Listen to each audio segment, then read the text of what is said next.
Welcome to another episode of GHT. In this video, we're going to talk about leg strengthening that is important for mountain biking. So Jose, let's get started.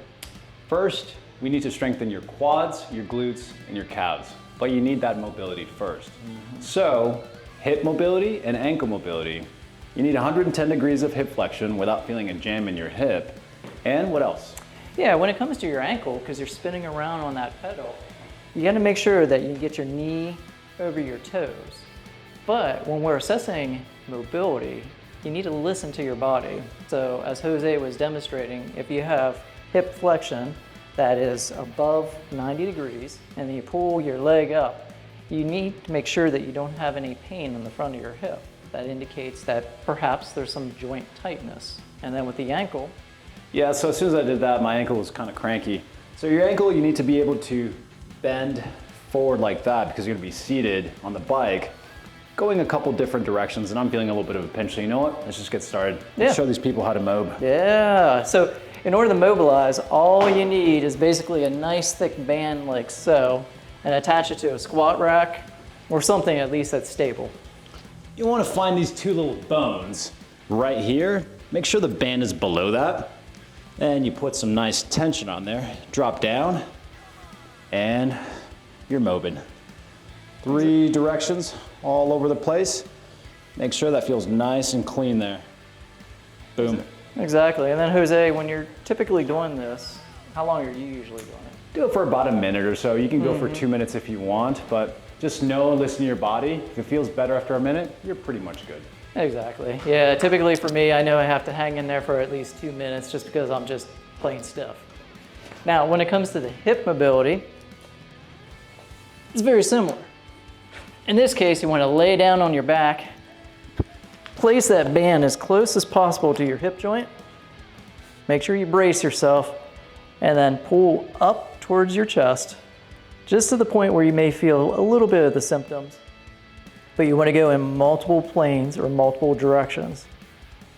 And you continue this for about 1 to 2 minutes. Sweet, all right, now that you've got your game tight with your mobility, you get yourself a little band, got to work on your lateral hip game. This is one of the most, the one muscle that never really gets trained here is your glute med. Okay, so gluteus medius right here, just take a band, toss that sucker right at the ankles. You want to make sure you go slow. So you're just going to kind of step here to the side, slowly bring that in. How many? Like 12 to 15 one way, 12 to 15 the other way. If you really want to cook your muscles, do a couple of sets that way. Now you're ready to start your training. Exactly. Easy peasy. Yeah, so don't skip out on working your gluteal muscles because that's kind of like job security for physical therapists. Yeah. Because most of us don't do it in the gym. So, all the time. Yeah, so don't give that physical therapist, another visit, of course.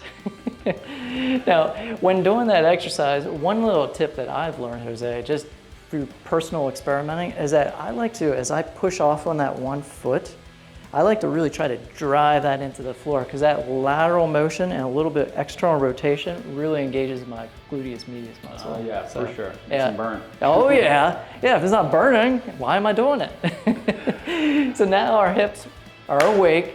Hopefully you have restored mobility. And next step, let's get to it. So the first exercise is the Bulgarian split squats. I love the Bulgarian split. It hurts in a good way. Yeah, yes. It's good. So Bulgarian split squat, there are so many ways of getting in the right position, but one way you could sit on your bench or whatever surface, putting your one foot out, extended at the knee, and then stand up and place your back foot onto that surface. Now you're in the position to ready to rock and roll. And you can use a weight and you want to descend. And we're trying to mimic those motions in mountain biking. So about 110 degrees hip flexion. And I like to add a little sauce to my exercises. Friggin' 70 pounds here. Oh yeah, 70 pounds, no problem. 4-second descent, because I love eccentrics. Down I go, oh yeah. And back up. One's not enough. Gotta slowly go down.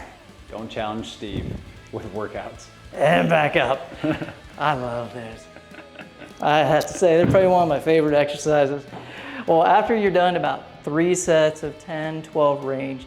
Of course, focus on that eccentrics, that way you're loading the muscle. What's next?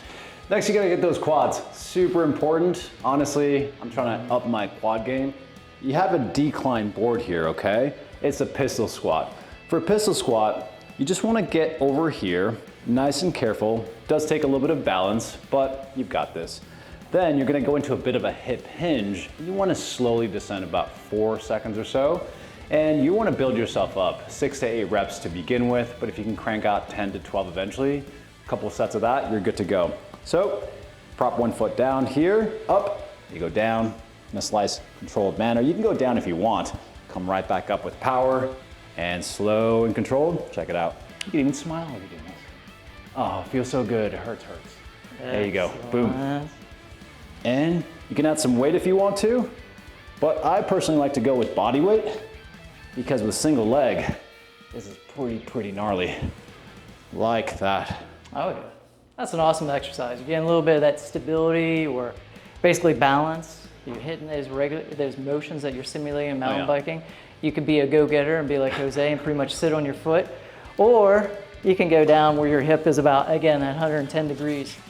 And then next, after we do that, we gotta get a burner in. So I'll demonstrate the next one. Oh man. All you need for this exercise is a good old-fashioned wall. Now, just for demonstration purposes, I will stand here in front so you can see what I'm up to. But basically, if the wall is behind me, I want to get in that pistol squat, go on down, and I'll scoot forward a little bit more. Oh, and you want to hang out there. Abs are tight. Hey, if you can go down that hip flexion of about 110 degrees, awesome. Hang out here for about a minute. If you're a go-getter, I mean, you could go for 2 minutes. I mean, I think I can have dinner here, you know, just hang out.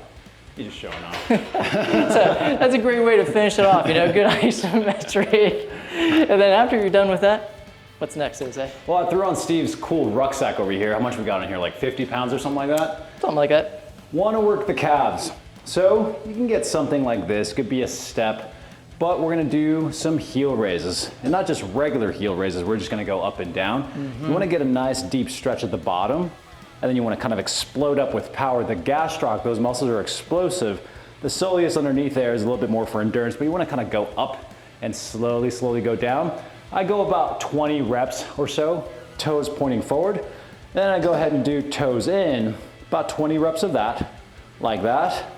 And then once I've had enough of that, go ahead and punish my muscles a little bit more and do toes out. So you're getting a nice triplanar range of motion there, which is going to really benefit you instead of the typical just up and down. You want to be nice and strong, for sure. Exactly. Yeah, and when doing this exercise, you know, one thing, we kind of have a little bit of a rig here as to, you know, what we're stepping on, but you could step off the edge of a step. But the key is just making sure that when you descend, you do feel that stretch. Oh yeah. Because you want to get that nice stretch in there just to help with that muscle growth. Exactly. So with that, that's a quick routine that you can incorporate into your mountain biking strengthening, so that way you can get out there, get your adventure in, and just be prepared. You can climb those hills better, have a little more fun with it. All right, y'all, stay gritty. You know the drill. That's your thing.